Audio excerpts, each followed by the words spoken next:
Hello, everyone, and welcome to ProCon. This session is titled Moving Toward Racial Equity, Setting JCCs Up for Success. My name is Angela Tranquil, and I am the Marketing Administrator at JCC Association of North America. Joining me today from JCC Association is Jen Mamlett and Cherise Smith. I'll ask them to wave. Our names appear as hosts at the top of your participant list. You can chat with any one of us to address needs or questions. This session is being recorded. We understand that some people do not wish to be recorded, in which case you may turn your camera off, though we do encourage everyone who is comfortable doing so to stay visible so we can feel as if we are all together. We have enabled closed captioning, but you have the option to turn it off using the button on the bottom of the toolbar. We are thrilled to offer this multifaceted conference at no cost to our JCCs, which has been made possible because of our very generous ProCon 2021 sponsor. Each sponsor believes in the JCC movement and the incredible work JCCs accomplish day in and day out. Their representatives are proud to be with us to share their expertise and offerings. We hope you would join us in showing appreciation for their support by visiting their booths and our virtual vendor hall. We also encourage you to connect with them anytime during ProCon 2021 and beyond. So now, without further ado, I am delighted to welcome today's presenters, Imani Chapman and Franny Silverman. Imani is a leadership coach, facilitator, and trainer with more than 25 years experience developing curricula, organizing, and educating for social justice. And Franny is a facilitator and trainer with over 25 years of experience working with nonprofits, colleges, universities, religious institutions, foundations, arts organizations, and schools to move their organizations towards greater equity. I don't know about you, but I am so excited for this session. So I am just going to get out of the way and hand it over right now to Imani and Franny. Enjoy the session, everyone.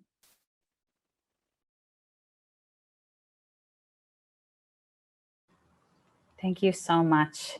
We got the most lovely welcome coming on to the call just now. And all I can say is I hope that as folks come into your organizations that they get to have the kind of welcome that we got to have. It was really quite lovely for us. So we want to just get grounded before we do any more personal introductions. Despite the fact that we live in different cities in New York City and New York State, Franny and I are both dialing in from ancestral Lenape land. We know that we would not be here today without the support, assistance, technology, know-how, survival skills of the Lenape people. And that the land that we are on continues to be inhabited by Lenape people. I think it's important to recognize that it's not a group that lived long ago and far away, but in fact continues to thrive and survive despite the odds. So we're grateful. We also thought it would be helpful to ground us in Jewish time. This is the time between liberation, the liberation of Passover, leaving the narrow places, and moving towards Shavuot, Revelation. And we're together. We're together as we move forward, leaving behind and trying to shed the habits of old, right? And move into a new communion with one another as community.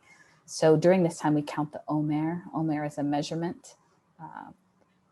And the days between the holidays represent also the days between the first barley harvest and the first wheat harvest.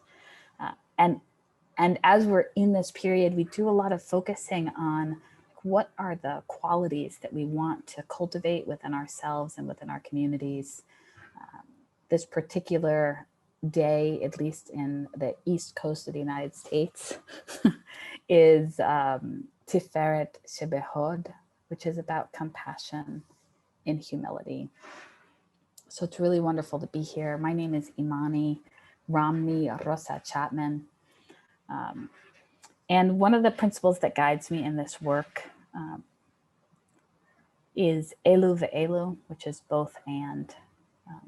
I was raised in with anti-racist parents, with movement parents, with equity-minded parents, with people who wanted to seek the humanity in all of us. And often that means acknowledging the truths that we each bring, the perspectives that we each bring to really get us to the whole. Franny? Thanks, Imani.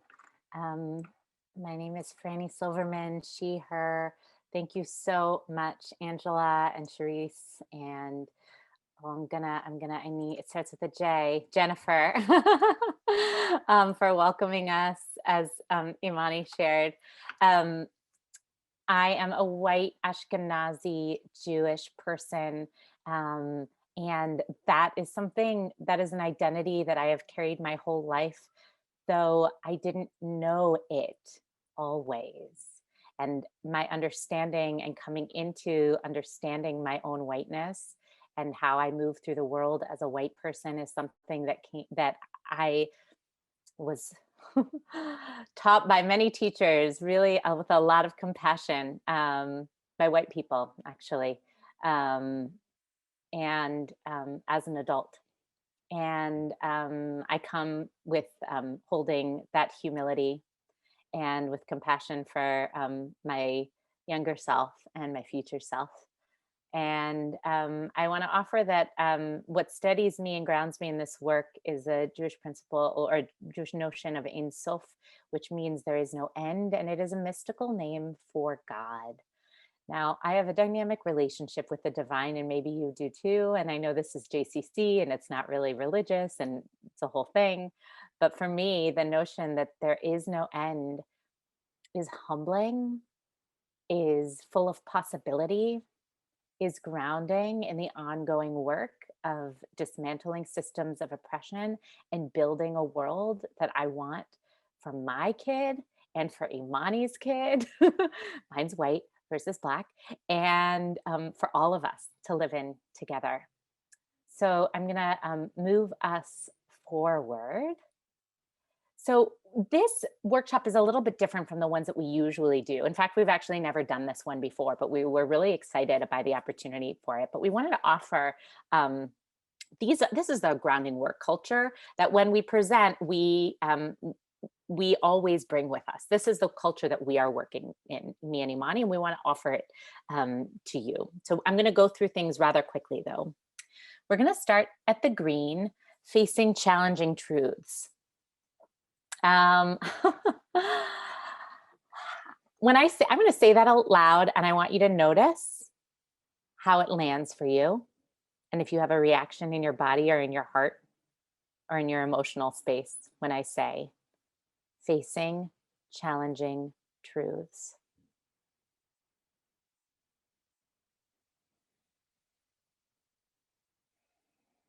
It may be that you wonder what that means. It may be that you feel numb or fear or resistance or sweaty under the pits, like, what are we going to be talking about? What I want to offer for our time today is that noticing, that skill of noticing what is coming up for you as we do this work. That will be a great takeaway from our session today, even though it might not be something you can write down on a piece of paper and present in a boardroom. Holding space for both and. Different, challenging truths can be true at the same time, even if they are competing and divergent. What does that mean to understand that different things can be true? What things that seem to be opposing, as opposed to either or, both and, yes and, the improv world offers us. Prioritize rigor and prioritize compassion. Rigor meaning, let's stay at this table, let's stay in this conversation, let's keep having these conversations even when they are hard.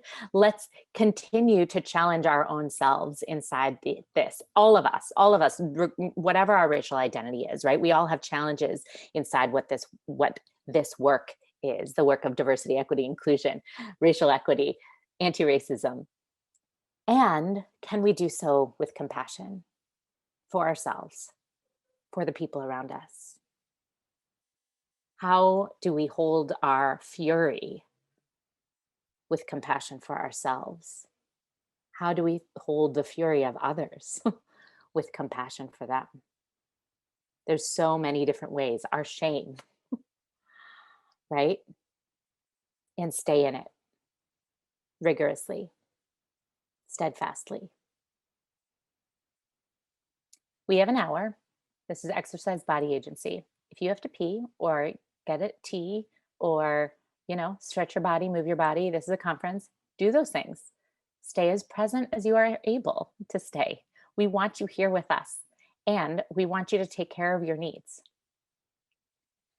And recognize the connection between the 4 I's. So this is actually where we're going next. So I'm going to hold off on that. And I love seeing the everybody's populating their introductions in the chat. That's awesome. I'm just going to pipe in for a second. And yes, thank you. One of the things about culture is if we don't name it, then we just are living it. And so one of the reasons why and culture is broadly defined, it's like the way we do things around here, right? This is the Imani and Franny way. This is the JCC way. This is the et cetera, right? So when we talk about culture, we talk about when we onboard people, we're onboarding them to our culture and through our culture. So we want to name that this is what we're doing because it is, as we would say in Spanish, contra la corriente, right? It goes against the current. And we, instead of having agreements, right, we really want to start forming a culture of mutual recognition, and respect that we don't just have in the hour that Franny mentioned, which is now 45 minutes. We have moving out into the world.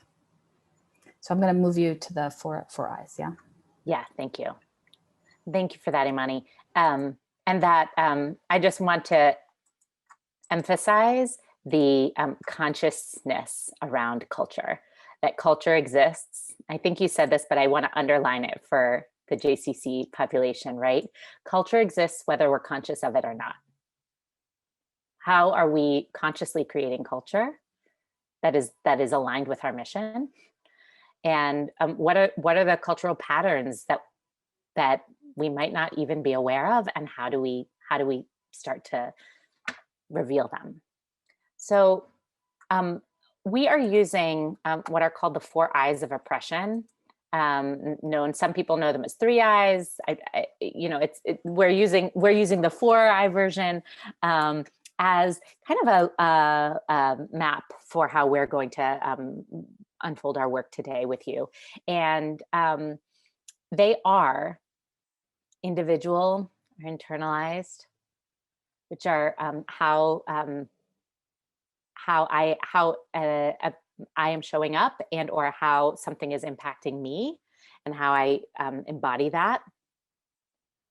They are interpersonal, what is happening between us, right? And that can happen between, the security guard and the person entering the building. It can happen between the teacher and the student. It can happen between the receptionist and the person with the question. It can happen between the executive director and the assistant executive director, or, the CEO and the board member, right? It happens at multiple levels.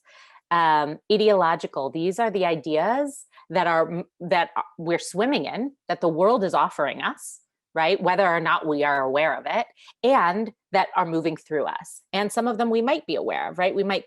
The ideas that like, hey, the JCC is like my favorite place because I always know I'll run into somebody, right? That's an ideological idea, right? That some people ascribe to it, other people don't, right? So, but we're talking about with regards to race, right? the idea, what are the ideas that our security guards are holding? What are the ideas that our receptionists are holding? What are the ideas that our fitness instructors are holding, that our board members are holding?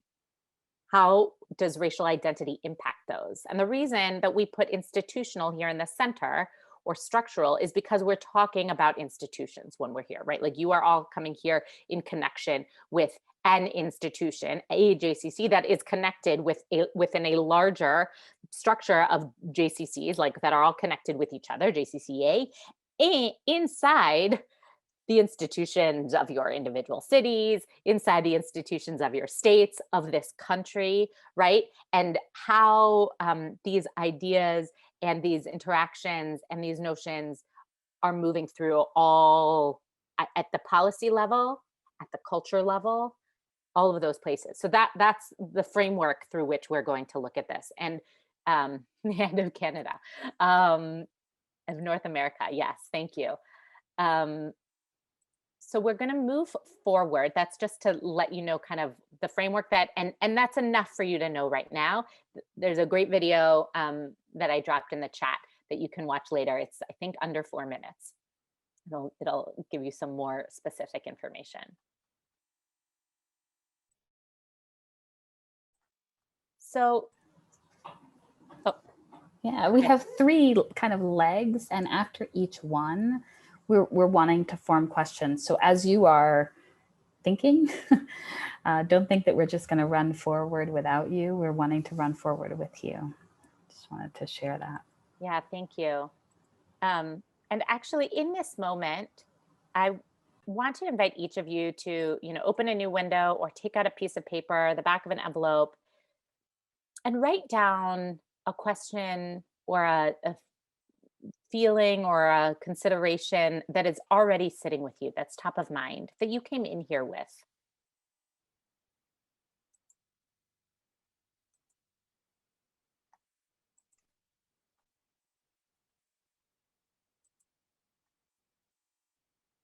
We're going to give you another minute to do that. We really want you to do it.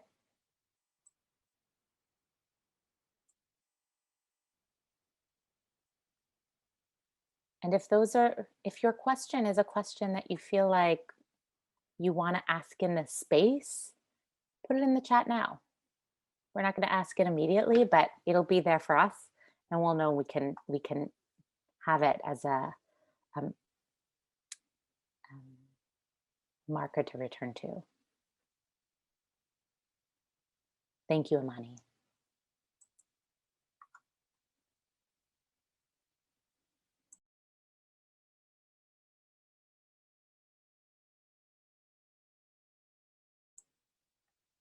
Thank you, Julie, for being the Nachshon, the first one to step into the Red Sea.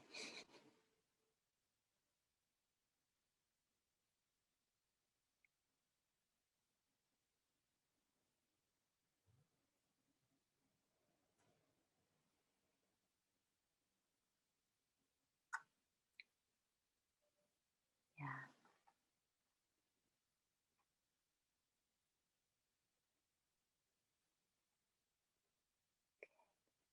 Already we have a combination of some like, let's get to it, how do we do now?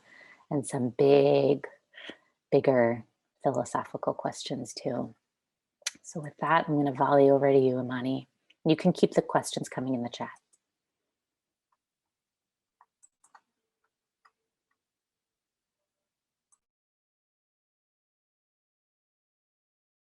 Whenever we do questions, I have such hope, right, for the heart that's in the room, and also such overwhelm, and then coming back to, oh, we're all in the room doing the work together. This is what drove us here. So in this section, we want to talk a little bit about institutional readiness, and thank you for answering the question about where you were in the staging of your own equity work organizationally. Just helps us know a little bit how to pitch these segments here.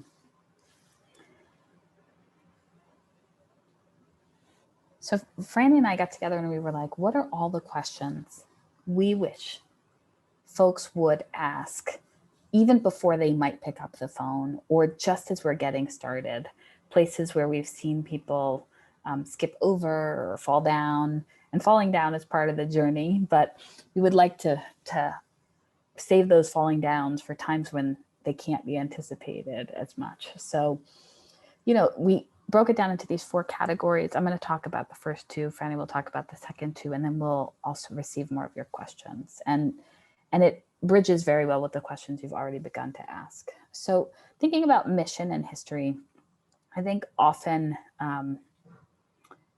we've had a few rounds of mission and vision work at organizations, and maybe what we're dealing with is very current or is from a longer time ago. In any case, one of the things that's really important is that the work be mission aligned, that the work needs to be aligned with your mission, because that is the one thing that the folks in your organization have in common and really kind of signed on and signed up for. And that history, once we look at it, can help us understand why we are where we are, particularly in terms of whose voices were at the table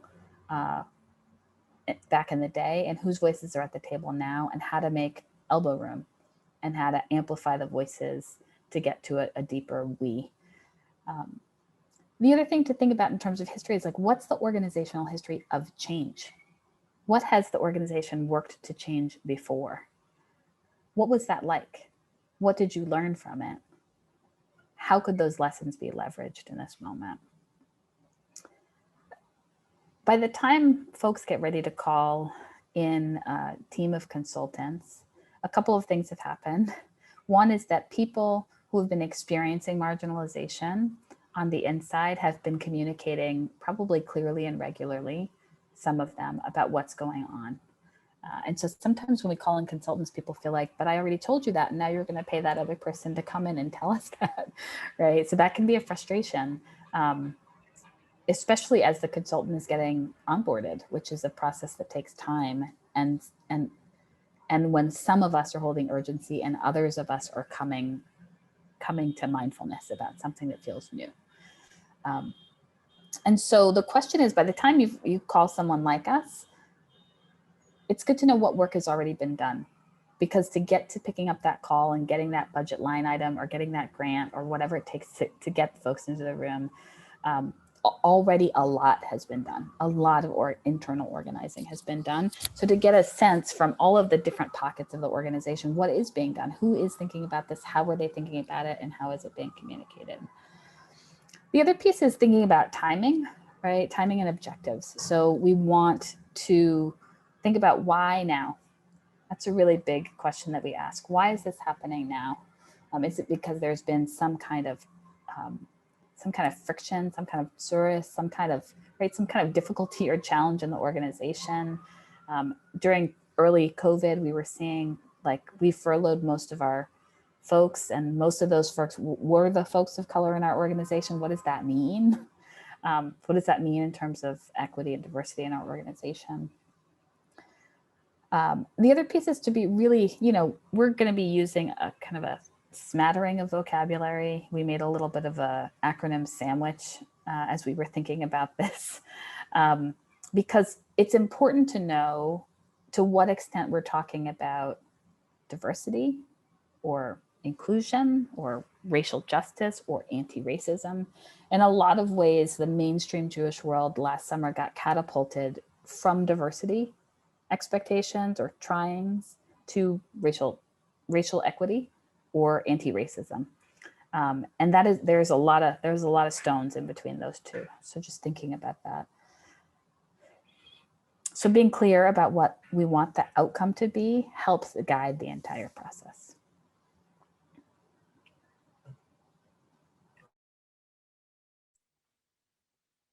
Thanks, Imani. So moving to this next category of stakeholders and power brokers, I want to offer, some of you may be familiar with John Cotter's change model. It's kind of like a change management thing that comes out of the corporate world. And there's 8 pieces to it. And one of them is about forming a powerful coalition, right? This is the who question. This is and it's connected to resources, right? So who and how are we gonna do it? And the resources, right? Because that's how things can happen, right? And in many of our institutions. And so the question is, and the other thing I want to offer here is that Imani and I often talk about experience versus expertise. And when we're talking about the who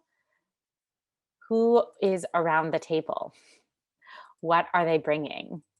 Are they in positions of power? Are they also representative of our communities? Are they also representative of our staff? What does that mean to be representative? I would say age, rank, longevity, super rank meaning supervisor, supervisee, or like admin and management, and kind of all these different pieces. I know there's a lot of big different departmental differences. Do we have somebody from the preschool and somebody from health and fitness and somebody who's from the Jewish learning and somebody from facilities management, right? Are we represented there? And also, is there racial diversity? Is there ethnic diversity? Is there diversity across ability? Who is leading this work? And how do we build a coalition that has value across that values the diversity of our communities, and that can build together, right? When we're talking about culture that can work together, is coming to with some shared understanding enough so that we can work together. Where is the resistance in your community? This is a big question that is an important one that people resist. You all are here for a reason. I bet each one of you knows who in your institution is not here for a different reason. Why are they not prioritizing this? Maybe it's because, like, they have a dentist appointment at this time. That's like, right? There's sometimes real reasons. What does it mean to be the one that's here? And what does it mean to notice who's not here? And where are you in terms of power in relation to this, right? If you're here trying to build coalition, what does that mean? Where is your access? This is also like when you're talking about maybe bringing in a consultant, who should be on that call, right? Who is it important to have on that call? Who can you have the conversations with that we're talking about now before you even call a consultant, right? To help you create that RFP that really is representative of what you need. And maybe you need a consultant to help you create the RFP, but that would be good to know, right? Before developing it, right? So who's at the meeting before the meeting? Who do you want to have there? And this is part of the resources piece. What's the capacity for this work? You hear us, alphabet soup, diversity, equity, inclusion, racial equity, belonging, justice, anti-racism. This work is across all things. It is change management. It is systems change work. It is change management. What is the capacity of your institution to be able to do this work? What will need to shift in order to make space and time for people to do this work, for you to do this work, for your institution to stretch, grow, itch, squeeze, what, right? There might be a loss, maybe temporary, that might be required in order to really stretch and make space for this. Acknowledge that, right? Think about that. And what kind of, not just time, but also resources, also financial resources, right?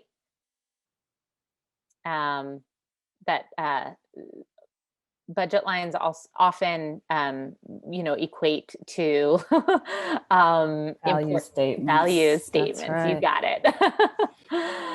That's right. And so I see there's stuff in the chat. Should I pause for it now? No, I'm just, sometimes when we answer questions and we weave it in, folks don't know that we're answering their specific questions. So I was just pulling out some threads Awesome. as you go. Thank you. Yeah. So then the question is like, and this leads to like, okay, we're going to call in a consultant. Great. What do you need in a consultant? What does your community need? So something that we talk about in the educational world that's understood is the concept of windows and mirrors. And windows meaning like a window into a different world, like someone with a different experience than mine, being vulnerable in their sharing, and me seeing that and understanding, learning from that.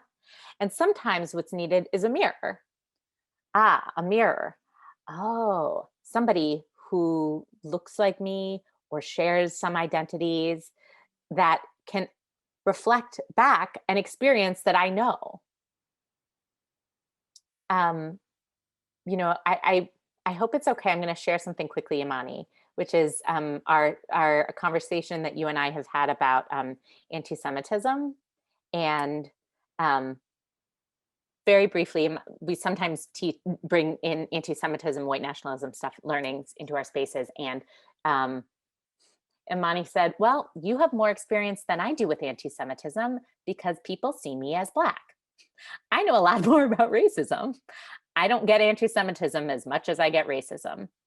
That is true.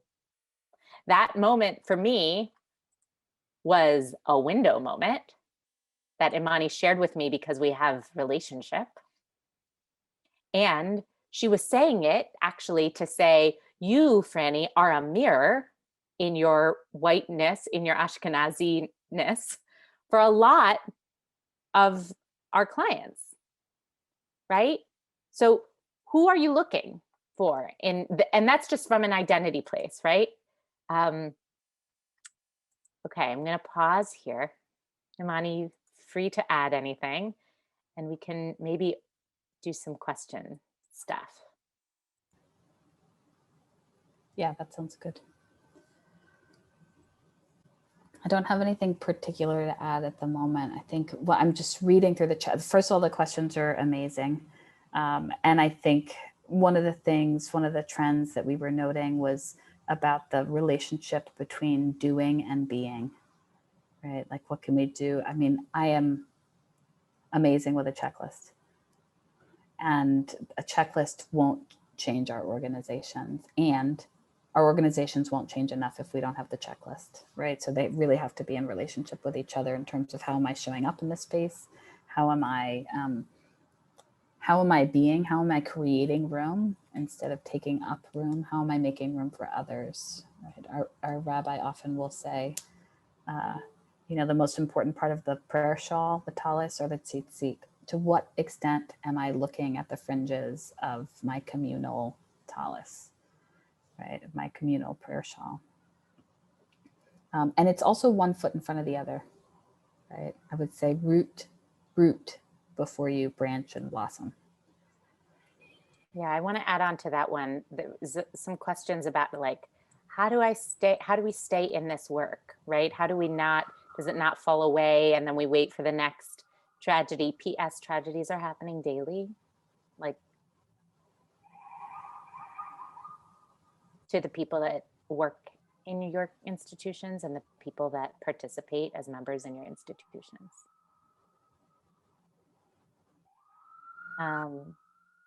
So how do we stay with this pain that we don't want to stay with because humans don't want to stay with pain, right? That's a question that is, I'm going to say that is both individual and institutional. And for me, when I say that it's individual, it actually connects to how do we strengthen the leadership of of our institutions to be able to provide support, to be able to hold the container of an institution and a community, right? Because that's what we're really talking about, who is going through this shift, and all the holding that diversity, not alone, but being able to also, what do we need, right? Like, what do you need? Do you need to do your own, do you need to be in a book club? Do you need to have coaching? Do you need on this, right? Like, what is the attention that you as a leader might need for yourself? Do you need to build in a meditation practice? If you're white, what you don't need to do is call all your Black friends. That's not, I think everybody knows that by now, but I'm gonna just say it in case that's what you think you need to do. What you don't need to do is get all the Black employees together, all the employees of color together, and ask them, right? If you are white, you do not need, that's not what you need to do. But what I'm not saying is you shouldn't listen to folks of color. You shouldn't take leadership from folks of color. You should, right?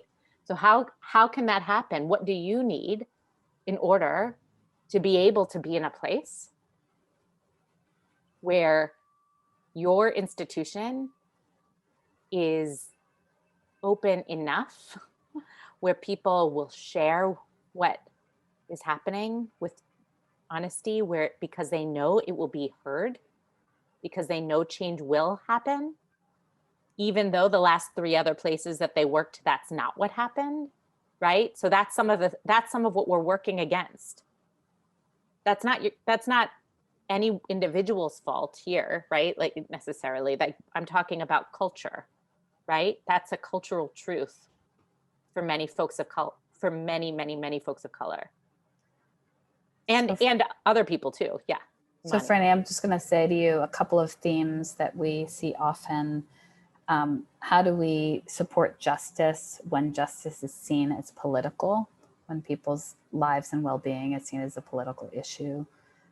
Is it enough to be just nice? Right? Nice, respectful, is that enough? And what happens when there are no people of color near us? So I'm going to take the middle question, which is it enough to just be nice? So being nice and respectful is key. Being kind is key. We know from many, many studies around implicit bias and racial anxiety that the default for white people tends to be that since they can assume they will be respected, they want to be seen as nice. They want to connect. That it also, given the research, tends to be true, generalizing about Asian folks. For Black and Latinx folks, because we pretty much can assume we will not be respected based on just our group experience, not based on how scintillating our personalities are, that we go in trying to make sure we're being respected. So imagine what happens, and maybe you've seen the New York Times video, when someone who wants to be perceived as nice and it's like, hey, what's up? Right? Meet somebody who wants to be respected in a professional zone. And it's like, what just happened there? Right? And so then they both go into that worried, one about being stereotyped, right? The other about being rejected. And then they bounce out of that experience with the sense that it was just confirming what happened, because they're coming with different purposes into the conversation. And so it is important to be nice. That is definitely key. And it's also not enough, right? Because the messages that I receive about who other people are impact, right? You could look at, the studies that they've done in the field of medicine about treatment of people, right? How much pain medicine people of color aren't given even when they're in pain, how much more pain they're asked to tolerate vis-a-vis needles, injections, IV, right? That they're just, even when we want to be nice, our programming can work against us.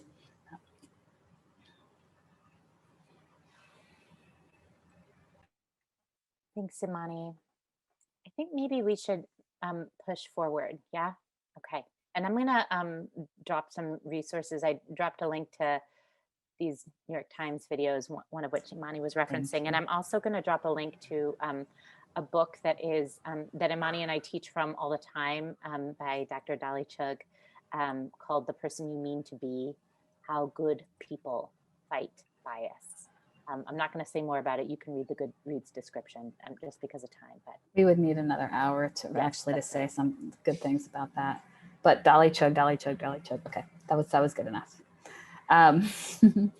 So we began by talking about the 4 I's. So just to remember: internal, interpersonal, institutional, ideological. One of the things that happens is in between, there's this really sweet spot in between, yes, we want to work with you, and we're going to get started. And so one of the, so we're going to talk about successful organizational ideologies, and then what are the considerations people have around tone and content? What are they going to hear, and how are they going to hear it from other folks? And then lastly, we're just going to think about organizational communication. I always like to say good PR is really good for your process. So thinking about what are the ways that people think inside of organizations. Pierre Vote, right, the ethics of our fathers, guides us to think about the work of equity and justice requiring us all. Right? It's not ours to finish the work, but neither are we free to desist from it. It will take all of us. It will take all of us. In fact, sometimes I'd like to say, look, if Black people get free on our own, we would have done it. We would have done it by now, because we sure have been trying, right? We've really been working it and facing some pretty critical odds along the way.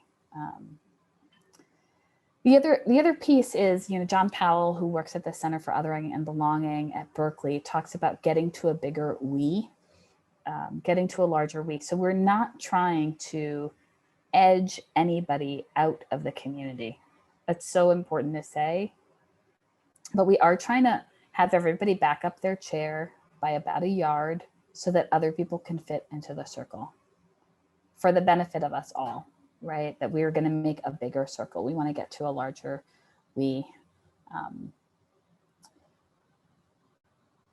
We also want to balance what is the sense of urgency that comes from people are dying every day, right? We're actually seeing them die every day, whereas before we might have just heard about it or we might not have seen it.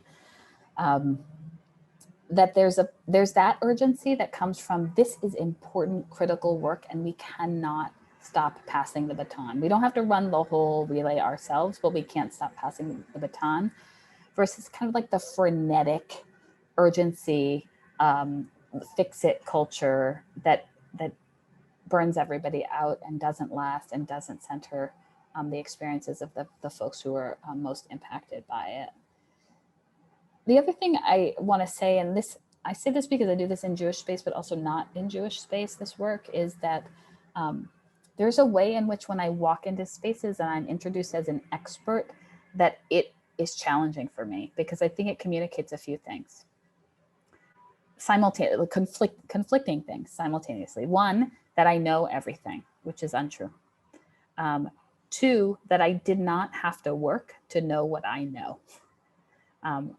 That because I was born into this skin, because I identify as queer, that I just get it. Like I understand, like poof, the skin comes with a manual. I read it when I was 1 and now I got it. That's not how it works. But more importantly and more devastatingly, it introduces the idea that you can't learn it, right? I'm an expert. You can be an expert too. It's just, what I know so far has taken, what I learned in utero and then the 44 years that followed. I've made it my work to know this. This is what I'm a specialist at. I think the other reason why it can be a little bit problematic is because what I experience in Jewish communal life is that hyper credentialing, right? Like it's not enough that I know. I have to be an expert to be worthy of being heard in this space, as opposed to on my way. And what does it mean if we're on our way? Can we also be heard in this space if we're just on our way?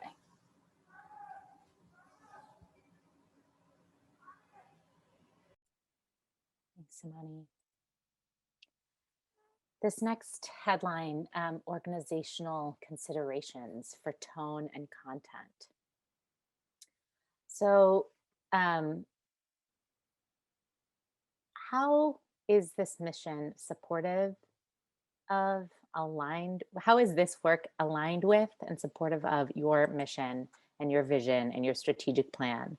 The one that you're in the middle of doing, the one that you rewrote last year, right?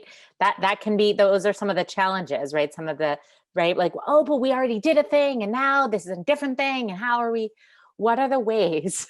Where is their alignment and where is their misalignment, right? That's also a good thing to note if it's there, right? And I think I'm just thinking about like a conversation I know that sometimes happens among JCCs, like how Jewish are JCCs, right? What does that mean, right? And so like that can be a tension. So how is this work for racial equity aligned, and how is that communicated to members, staff, trustees, funders, the people down the block who just moved in, who are trying to figure out where to send their kid to preschool or what gym to go to, somebody who's looking for a job. How do you communicate what's compelling this work forward? Is there a sense of collective urgency, right? And by urgency, I don't mean, if that's what you're feeling, that is real. And it is a sign that you should slow down. I know this from experience, right? Collective urgency means we're going to keep this on the top of the agenda. We're going to keep this at the table. We're going to talk about it in our staff meetings. We're going to talk about it in our other staff meetings. We're going to talk about it in department meetings. We're going to talk about it in our trustees meetings. We're going to talk about it in our supervisory meetings. We're going to talk about it in our classrooms. We're going to talk about it, I don't know, on the field.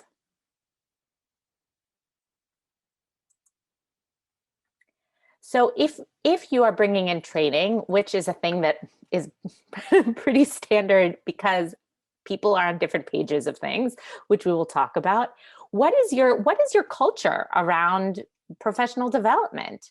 Is this the first, required training that your staff has been asked to come to? You should acknowledge that. Like, think about that, right? Just because people might come to it, people are already coming to it with different ideas. Yes, finally, I can't wait. Should have happened 10 years ago. And this is happening everywhere. My kids' curriculum is changing. I can't turn on the TV without my favorite TV show talking about race. What is going on? I don't understand. I am not a racist, right? I'm just telling you, these are narratives, these that will be at your tables. How can you acknowledge them, right? And anticipate responses, and just with transparency, with understanding. It is not an if. I'm telling you, there are people in your institution who are like, I can't believe we are just getting started. Oh, and you're waiting till the third session to talk about race? P.S. We're waiting till the third session to talk about race because of the other people that are like, I cannot believe that we have to do this. It's like honestly, I know how to be a person. All people are human. Why do we need to talk about race? Okay, I'm embodying different narratives because they are present in your institutions, and you should know that and acknowledge it and prepare for it. I had a group this morning that said to me, we were in caucus space, right? So we had a group of Black folks, a group of non-Black people of color, right, which is inherently a multiracial group, and a group of white folks. And the Black folks said, we have given a lot of benefit of the doubt and we don't feel it's reciprocated. So we feel that the role of undoing racism in this organization is for us. And we would like to redistribute. We are carrying plenty, right? And I think that sometimes when we worry about alienation, a lot of the questions I see is about like, how do we not alienate people? How do we not alienate people? Is important to remember that some people are already alienated. So when we say, how do we not alienate people, there are certain people that we have in mind and other people we need to like bring to mind. We need to really rally around. Franny, organizational communication, you feel good or you're going? Okay, great. So one of the things that I mentioned at the top of this section just was about communication, right? Often we'll work with organizations and they'll say, well, we've been working on that, or we had that conversation, or we made that decision that supports our goals, our organizational goals. But it's like nobody outside of the room knows that. So being able to foreground, this is what we're doing, this is what we're thinking about, this is what we're entertaining. It's really important to say it along the way, because those are all points at which people can say, I want to know more about that, or I have a suggestion, or I have a resource, or I would give money for that, right? Those are points at which to engage the community and to let people know that it's not just this prize at the end that we go, ta-da, but it really is a process, and the process doesn't end, right? Whenever we get to that place, it's called justice. We're called on by more people who were left out of the first vision. And so then we move on, we move it forward. And then we get to that other place, and right? So think about our buildings. I mean, particularly in the city, before the Americans with Disabilities Act, we were like, we got this down, we're good. We have, right? We have set up this building in a way that anybody can access it. And then it's like, hey, not me, right? And then we say, okay, if you're above 5 stories, you gotta, and you're doing renovation, you gotta renovate with an elevator. You have to have a ramp. And then somebody says, that's really great. When I get in the elevator, I can't read what's happening there. Oh, we're gonna put Braille on the panel. Also, I don't speak this language.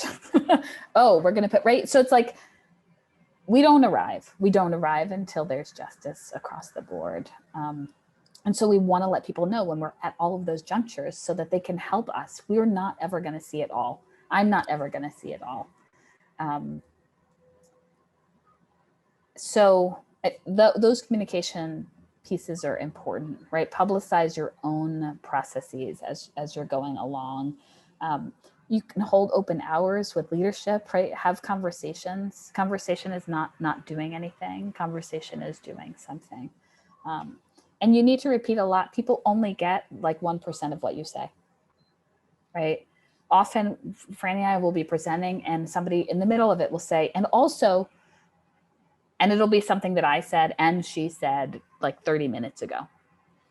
That's true of anything, right? That's not, but especially when people are carrying around racial anxiety, which is something that all people have. It's not just some people have it and some people don't. It manifests differently, right? But especially when we are experiencing racial anxiety, we are also experiencing what is called a cognitive load. That cognitive load interferes with our ability to do almost anything, almost anything, right? So if we can recognize that and we can de-escalate, right? There are interventions for racial anxiety. So if we practice the interventions, we actually can go in with our nervous systems. You know, Franny said we don't get to race till the 3rd session, right? The first part is like getting in our bodies, being able to like titrate the rage, titrate the guilt, titrate the anxiety, so that we can actually continue to have the conversations among ourselves that we need to have. So again, we're going to go back. Franny's going to share some resources in the chat for us. And we're going to go to see if there are any more questions about this, right? You've contracted and now you're getting ready to engage. You've started to engage. What does that mean for you?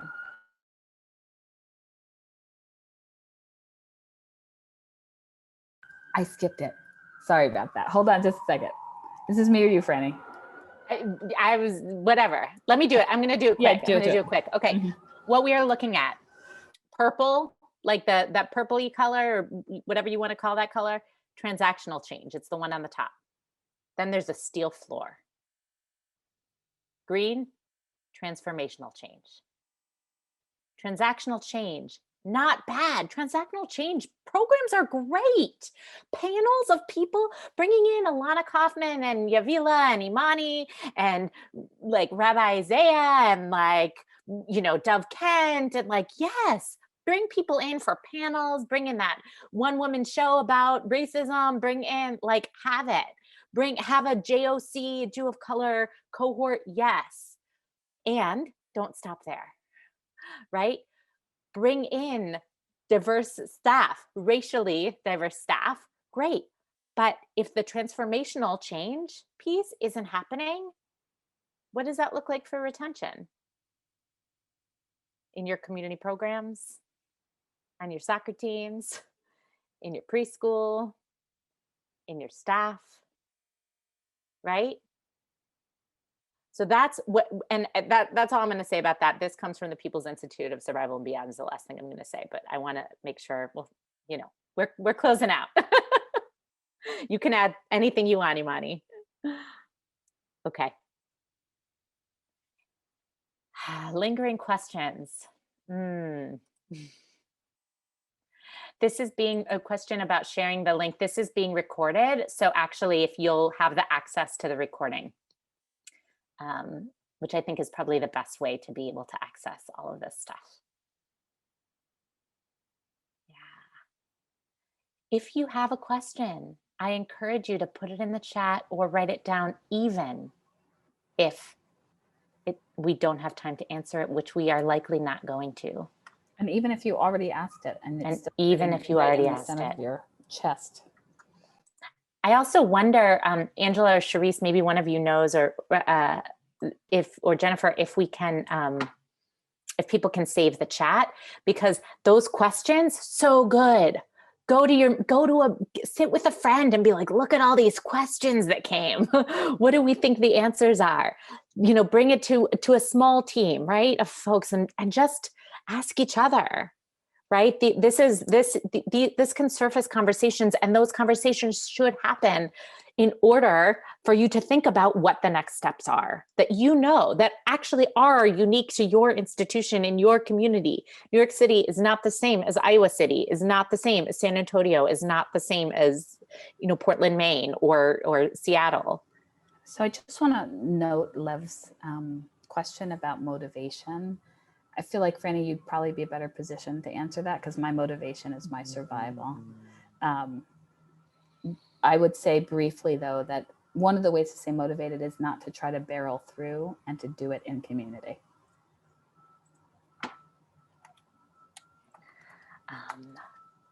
My motivation, I'm going back to the beginning. I want to live in a world. I want to live in a world where there's no cancel culture, where people can be forgiven. I'm going to say that these, to me, are parts of white supremacy culture. I just did it. I just said those words. You did. You always do that, it. Franny. I do. I want to live in a world where, I truly, right? Where the anxiety that I feel about getting it right all the time isn't present. And so that's part of my motivation. I want to live in a world where if my ancestors were to come again to another place, they wouldn't feel like they had to lose their language in order to capitalize on their light skin, in order to be able to make it and survive. And for me, in Soph, there is no end. That accepting the holiness of that, for me, that's now, but this is it's a great question. And it's for me, it's very personal. So it's really like, keep asking yourself. Imani and Franny, thank you so much for being so vulnerable and open, and letting us into the space, and letting us know that these conversations are things that can still happen, and that this journey is really never ending, and that we can always do more. I'm going to post Imani and Franny's websites in the chat. So I know that we didn't have time to get through all of our questions, but you are welcome to ask those questions via the website, or you can communicate with one another via the SpotMe platform. Just closing out, just a reminder that we do have our JCC Excellence Showcase from 4 to 5 p.m. Eastern Time. Each session is 30 minutes, and you're going to hear more from our JCCs about their initiatives and programming, staff recruiting, retention, and so much more. And you can find more information on that at the Spot Me platform. We also have J Cafe on Kumo Space today from 5:15 to 5:45 Eastern time. And it's a space to meet, chat, and connect organically with your conference attendees. Perhaps you want to meet up with folks in this particular session and talk more about these things and ask those questions with one another. We also have another virtual vendor hall coming up on Thursday, April 29th from 1:45 to 2:45 Eastern. And we're going to hear more from our sponsors, and you can engage with them and ask them questions about how their products and services can best help your JCC. And that's about it. Thank you again, Imani and Franny. Thank you everyone for attending. We encourage you to keep having these conversations and to keep pushing forward in this incredibly important work. And we also encourage you to meet up at these next couple of sessions and have an incredible ProCon 2021 experience. And we'll see you at the next one. Thank you all so much for attending.